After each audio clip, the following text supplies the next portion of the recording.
Many of the new Cactus Air Force pilots are green replacements, like Marine Second Lieutenant Jefferson DeBlanc. The 21-year-old Cajun from Lockport, Louisiana, enters combat not long after his first flight in an F-4F Wildcat. I had less than 10 hours of flying time in the fighter I was going to fight with against the Japanese. January 31st, 1943, 6 months into the battle for Guadalcanal, Jeff DeBlanc will get an accelerated course in air-to-air combat. He's about to launch into one of the most famous dogfights of the campaign. DeBlanc leads a flight of 8 Wildcats, escorting 12 SBD Dauntless dive bombers. The Douglas SBD Dauntless is the Navy's frontline carrier-based dive bomber.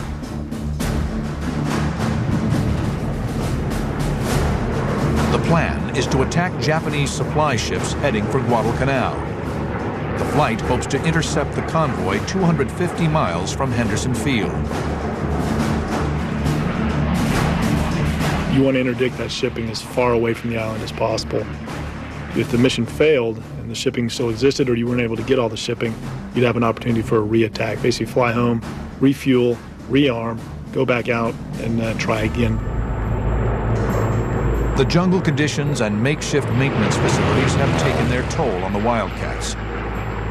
2 planes radio they're having problems and want to turn back. DeBlanc protests.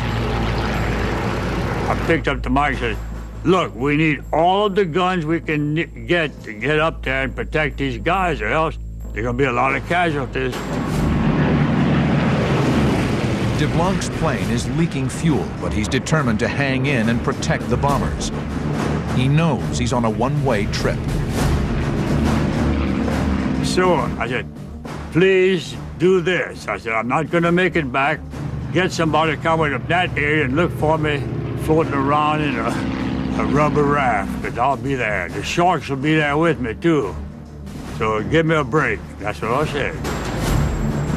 As they reach the target area, the American SBD Dauntless dive bombers descend, circling for targets.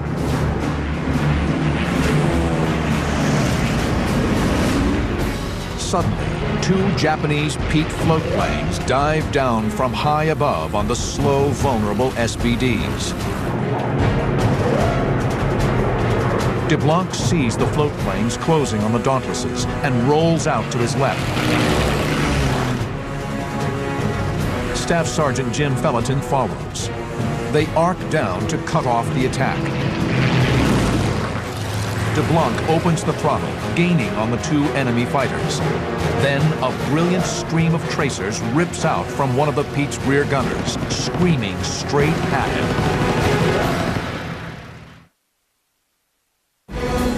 January 31st, 1943, 6 months into the Guadalcanal campaign. Marine Second Lieutenant Jefferson DeBlanc has been protecting American bombers assigned to attack a Japanese supply convoy. Now he's diving to save the bombers from 2 Japanese Pete float plane fighters.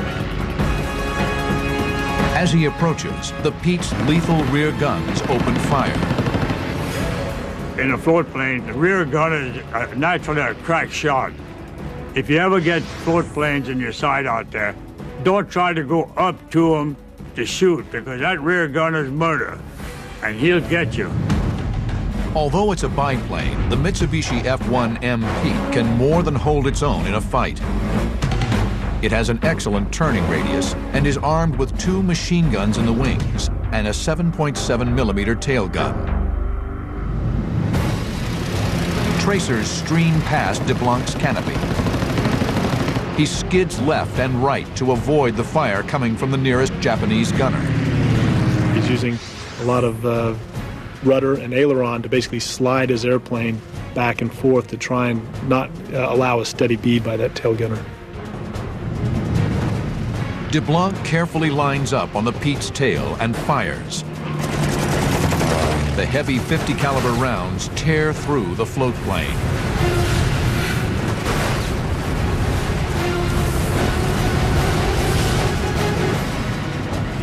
Opening up his 1,200 horsepower Wildcat engine, DeBlanc swiftly closes on the second Pete. His tracers rip into the Pete's fuel tanks. The burst caught him dead center, and his plane caught fire. He exploded, actually.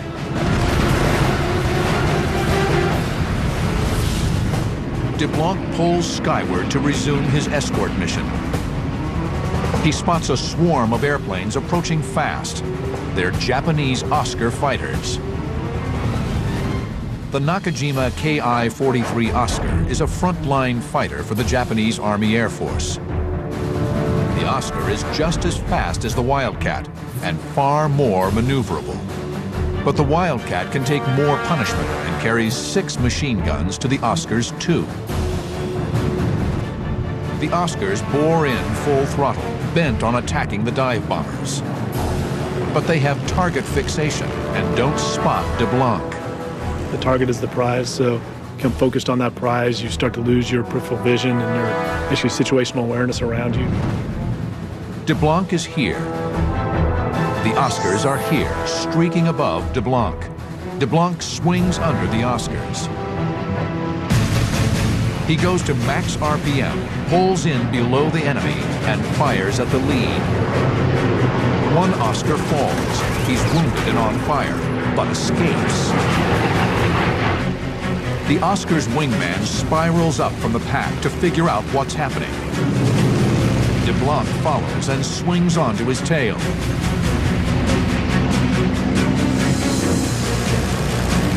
The Oscar is squarely in his sights.